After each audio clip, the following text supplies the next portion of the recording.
ईंटों के जुड़ने से मकान और मकान में रहने वालों के दिल जुड़ने से घर बनते हैं। कभी कभी बेबस होना पड़ता है।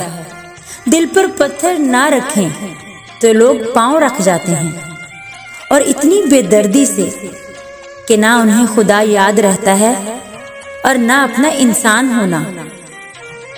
आपके करीब बैठने वाला हर शख्स आपका करीबी नहीं होता, ना ही आपका गमखार होता है। बाज उनमें ऐसे भी होते हैं जो आपके मन की बात टटोल कर आपको ही मात देने की चाह में होते हैं। खुशी और खुशकिस्मती दो अलग चीजें हैं। आप किसी से वक्ती खुशी तो छीन सकते हैं, मगर उसकी खुशकिस्मती नहीं।